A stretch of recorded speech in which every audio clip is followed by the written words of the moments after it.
A Japanese man wearing very colorful pajamas wakes up in a white, empty room with no doors or windows and no apparent ceiling. When he approaches one of the walls for a closer look, he finds something peculiar sticking out of it, a protuberance shaped like a male member. After poking it a couple of times, he presses the tip, which causes hundreds of giggling baby angels to come out of the floor and walls, staying there only for a couple of seconds before they go back the way they come. One thing they leave behind, however, now all their members are sticking out of the wall and floor. This is the phase known as learning.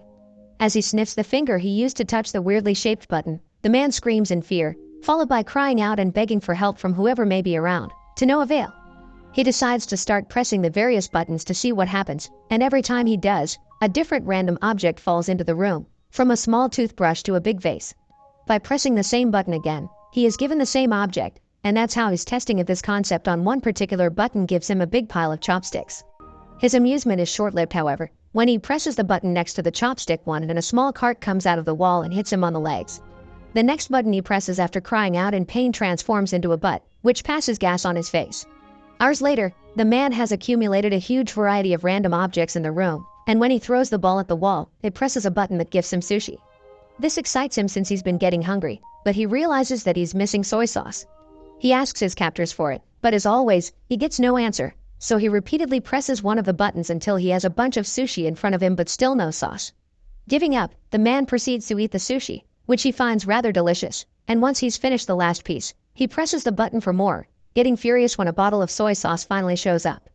After angrily pushing the bottle out of the way, he presses a different button and gets a pair of old-school 3D glasses. When he puts them on, he manages to see a baby angel pointing at his member, and the man gets happy because he thinks he may have found the answer. However, after pressing that particular button, all he gets is a countdown and a giant butt appearing from above to pass gas on top of him. Some hours later, he's read 5 volumes of a manga that he finds very entertaining, but when he presses a button to get the 6th, he gets the 7th instead. Frustrated, he starts trying other buttons, which give him 8 and 9 but still no 6. The last button he tries, though, has an important surprise for him. It opens a section of the wall that hides a door behind it. The man celebrates this discovery, but in his excitement, he loses track of which button is the one that opens the exit. He tries one at random and shockingly sees an African tribesman run from wall to wall. The next one makes water fall on his head. The third one turns out to be the one try is successful. While keeping his eyes and a pointing hand at the button, the man walks backward and grabs a piece of sushi fish that he takes back to the wall to mark the right button with. When he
takes back to the wall to mark the right button with.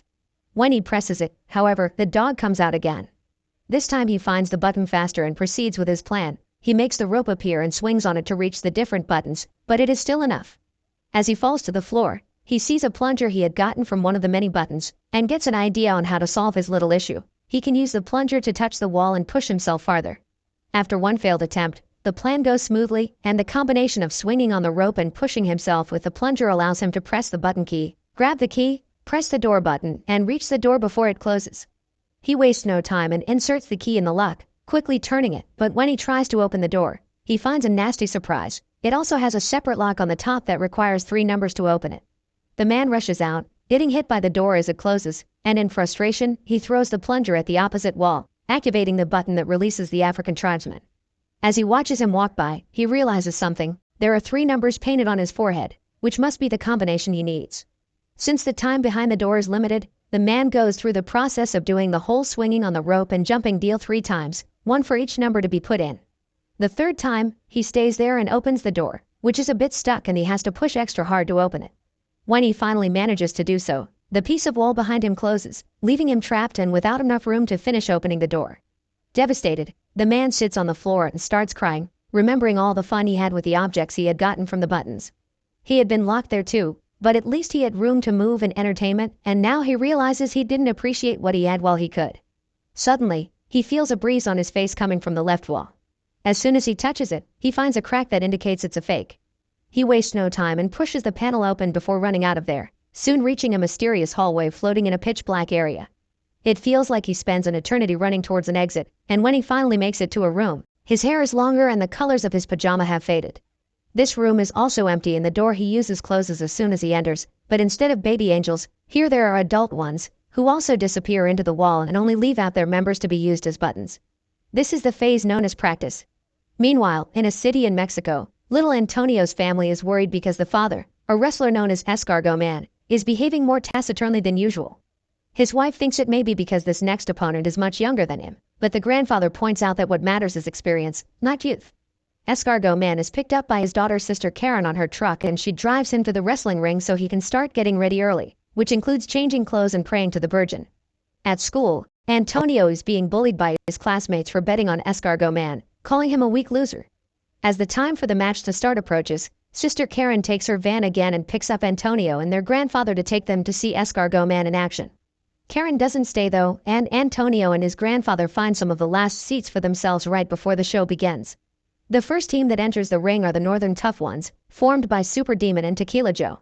Then Escargot Man and his partner Silver Eagle come. Silver Eagle is the first one to fight for his team with a brilliant beginning, but he's soon overpowered when the Northern Tough Ones fight him together instead of one-on-one. They keep gesturing at Escargot Man, asking him to join the fight, but he refuses to do so until Silver Eagle pulls a trick to make Super Demon and Tequila Joe hit each other, allowing him to escape. Escargot Man is quickly overpowered as well. But just when his opponent is about to hit him with a chair, the man in the mysterious room presses a member button and causes Escargot Man to magically extend his neck and knock out both opponents with a hit of his head. In the room, nothing happens, which calls the man's attention, so he keeps pressing the same button, causing Escargot Man to knock out Silver Eagle, the referee, Antonio, and even the bell. Seeing no results, the man starts trying out different buttons. One causes the singer of a metal band to breathe fire above his audience during a concert in Los Angeles. The other makes a Russian magician fail his trick when he tries to make his assistant disappear, and the third one makes a man in China bark at his own dogs. The man is about to give up when he sees some light coming from above and notices that unlike the last room, here there is no ceiling and he can see the angels flying around in the distance. He decides to try something completely new this time. Instead of pressing the member buttons, he will use them to climb the walls.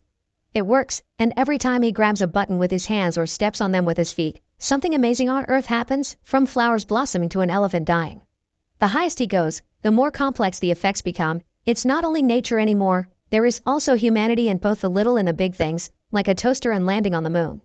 By the time he makes it to the top, both the man's hair and beard had grown long, and he doesn't need to hold on to the wall anymore. Now he can float as well, just like the angels, and using all his experience gained from the training at the previous rooms, he embraces his role of God and begins choosing humanity's biggest hits on purpose instead of randomly pushing buttons. By the time he's done, he's surrounded by feathers instead of walls, and he enters a glowing portal that takes him to the last room.